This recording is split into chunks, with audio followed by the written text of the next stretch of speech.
ওয়া বারাকাতুহু নাহমাদুহু ওয়া নুসাল্লি আলা রাসূলিহিল কারীম আম্মা বা'দ। প্রিয় দর্শক, যে যেখান থেকেই দেখছেন আপনাদের সকলকেই প্রীতি এবং শুভেচ্ছা জানিয়ে শুরু করছি ইসলামী ইতিহাস, ঐতিহ্য এবং স্থাপত্যের উপর নির্মিত ভ্রমণমূলক অনুষ্ঠান ইসলামের পথে। অনুষ্ঠানটির title sponsor BRB cable, powered by BRB hospital.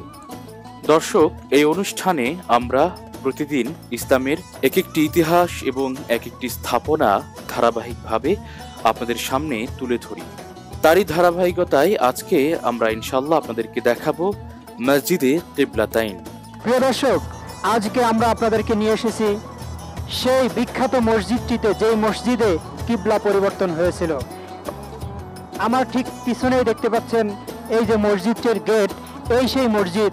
এই মসজিদটি হলো মসজিদে জিল কিবলাতাইন, যেই মসজিদে রাসূল করিম সাল্লাল্লাহু আলাইহি সাল্লামের উপর ওহী নাযিল হয়েছিল নামাজ পড়া অবস্থায়, যে কিবলা পরিবর্তন করে কাবার দিকে, বাইতুল মুকাদ্দাস থেকে কিবলা পরিবর্তন করে কাবার দিকে কিবলা ঘুরিয়ে পড়তে হবে নামাজ।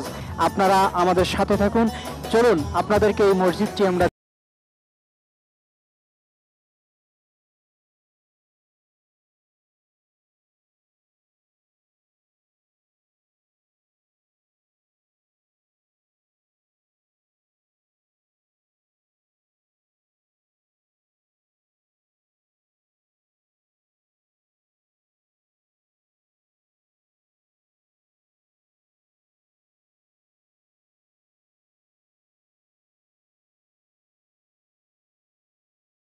দেখাচ্ছি মসজিদে জিল কিবলাতাইন। এই মসজিদের ইতিহাস এবং এর ঐতিহ্যের ঘটনা আমরা জানবো। আমাদের অনুষ্ঠানে একজন শায়েখকে আমরা ডেকে নিচ্ছি, শায়েখের কাছ থেকে বিস্তারিত আমরা জানবো। মুহতারাম, আমাদের অনুষ্ঠানে আমরা ডেকে নিচ্ছি মুহতারাম মাওলানা লুৎফুর রহমান, ইসলামিক স্কলার, বাংলাদেশ। আসসালামু আলাইকুম ওয়া রাহমাতুল্লাহ। ওয়ালাইকুম আসসালাম ওয়া রাহমাতুল্লাহি ওয়া বারাকাতুহু। শায়েখ কেমন আছেন? আলহামদুলিল্লাহ, আপনি কেমন আছেন? আলহামদুলিল্লাহ। শেখ, আমরা এখন দাঁড়িয়ে রয়েছি মসজিদে জিল কিবলাতাইন। এই মসজিদেই কিবলা পরিবর্তন হয়। কিবলা পরিবর্তনের এই ঘটনাটা আপনি যদি একটু দর্শকদের উদ্দেশ্যে বলতেন। রাসূলুল্লাহ সাল্লাল্লাহু আলাইহি ওয়াসাল্লাম নামাজ পড়তেছিলেন, 2 রাকাত নামাজ তিনি পড়েছেন, ইতিমধ্যে আয়াত নাজিল হয়েছে এবং সাথে সাথে রাসূলুল্লাহ সাল্লাল্লাহু আলাইহি ওয়াসাল্লাম এই 2 রাকাত কাল বিলম্ব না করেই নামাজের মধ্যেই তিনি কিবলাকে পরিবর্তন করে নিলেন। অবশ্য কোরআনুল কারীমের মধ্যে আল্লাহ পাক বলেছেন, কুল্লিল্লাহিল মাশরিক ওয়াল মাগরিব ফাইনামা তুওয়াল্লু ফাসাম্মা ওয়াজহুল্লাহ। পূর্ব পশ্চিম আল্লাহর জন্য, তুমি যেখানে থাকো, যেভাবে থাকো, সেদিকে ফিরে কেবলার দিকে ফিরলেই তোমার চেহারা কেবলার দিকে তুমি পরিবর্তন করতে পারবে। যাই হোক, কেবলা পরিবর্তনের পরে বড় ধরনের একটা সমালোচনা হয়েছিল।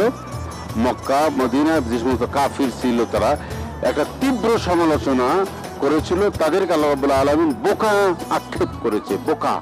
তারা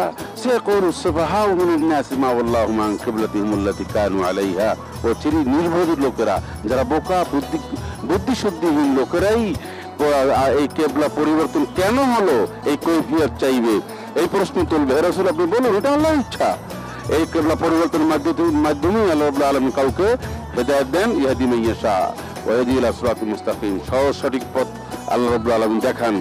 যাই হোক, আমরা এইখানেই আসলে মূলত এই মসজিদের মাধ্যমে এখানে কেবলা পরিবর্তন হয়েছে। ওখান থেকেই আমরা বাইতুল্লাহর দিক ফিরে নামাজ পড়া আল্লাহ রাব্বুল আলামিন ফরজ বা আমাদের নির্দেশনা এই মসজিদ থেকে এসেছে। এটাই হচ্ছে মূল কথা। মূল ব্যাপার হচ্ছে আমরা কিন্তু অনেক সময় পশ্চিম দিকে ফিরে নামাজ পড়ি বলি না। নামাজ পড়তে হবে সর্বাবস্থায়, যে যেখানে থাকুক না কেন, কেবলামুখী হয়ে নামাজ পড়া হচ্ছে ফরজ। এটা একটি ফরজ ইবাদত, ফরজ।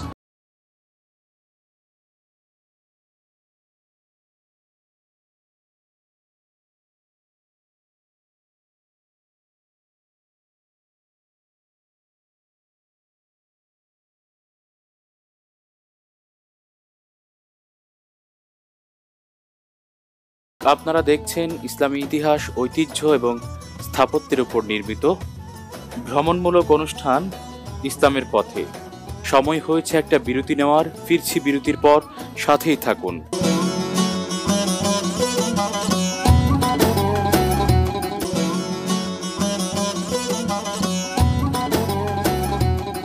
বিরতির পর আবারও সাদর আমন্ত্রণ জানাচ্ছি ইসলামী স্থাপত্য, ইতিহাস, ঐতিহ্যের উপর নির্মিত ভ্রমণমূলক অনুষ্ঠান ইসলামের পথে। মসজিদে কিবলাতাইন বা দুই কিবলার মসজিদ, এটি সৌদি আরবের মদিনায় অবস্থিত। ঐতিহাসিক দিক থেকে এই মসজিদটি অনেক গুরুত্বপূর্ণ। এটি পৃথিবীর প্রাচীন মসজিদগুলোর অন্যতম। পূর্বে এই মসজিদে দুইটি মেহরাব ছিল। সাম্প্রতিক সময়ে মসজিদের পুনর্নির্মাণের সময় বাইতুল মুকাদ্দাস মুখী মেহরাব সরিয়ে নেওয়া হয়েছে। এই মসজিদেই প্রিয় নবী সাল্লাল্লাহু আলাইহি ওয়াসাল্লামের উপর দীর্ঘ প্রতীক্ষা এবং আশা আকাঙ্ক্ষার প্রতিফলন ঘটেছিল। এখানে নামাজ পড়ার সময় আমাদের নবী হযরত মুহাম্মদ সাল্লাল্লাহু আলাইহি ওয়াসাল্লামের কাছে কিবলা পরিবর্তনের নির্দেশের ওহী আসে। কিবলা পরিবর্তন সম্পর্কিত পবিত্র কোরআনের আয়াত অবতীর্ণ হয়। ইরশাদ হয়, নিশ্চয়ই আমি আপনার মুখ বারবার আকাশের দিকে উঠতে দেখেছি, সুতরাং আমি অবশ্যই আপনাকে এমন কিবলার দিকে ফিরিয়ে দেব যা আপনি পছন্দ করেন। এখন আপনি আপনার মুখ মসজিদুল হারামের দিকে ফিরান। সূরা বাকারা আয়াত 144। এরপর রাসূল সাল্লাল্লাহু আলাইহি ওয়াসাল্লাম নামাজরত অবস্থায় বাইতুল মুকাদ্দাসের দিক থেকে কাবার দিকে ফিরে যান। তার সাথে জামাতে নামাজে দাঁড়ানো মুসল্লিরাও ফিরে যায়। একই মসজিদে দাঁড়িয়ে যেহেতু হুজুরে পাক সাল্লাল্লাহু আলাইহি ওয়াসাল্লাম দুই কিবলার দিকে মুখ করে নামাজ পড়েছিলেন, তাই এই মসজিদের নাম মসজিদে কিবলাতাইন বা দুই কিবলার মসজিদ। ঐতিহ্যবাহী আরবীয় স্থাপত্য শৈলীতে নির্মিত এই ঐতিহাসিক মসজিদে একসাথে 2000 মুসল্লি নামাজ আদায় করতে পারে। আয়তন 3920 স্কয়ার মিটার। মসজিদটিতে রয়েছে 8 মিটার ও 7 মিটার দুটি গম্বুজ, রয়েছে দুটি মিনার। ইসলামের স্বর্ণালী ইতিহাসে মসজিদে কিবলাতাইনের আবেদন চিরভাস্বর। দ্বিতীয় হিজরিতে মদিনা মনোয়ারার বনি সালামা অঞ্চলের খালিদ বিন ওয়ালিদ সড়ক সংলগ্ন এই মসজিদটি সর্বপ্রথম রাসূল সাল্লাল্লাহু আলাইহি ওয়াসাল্লাম ও সাহাবায়ে কেরাম রাদিয়াল্লাহু তাআলা আনহুম নির্মাণ করেন।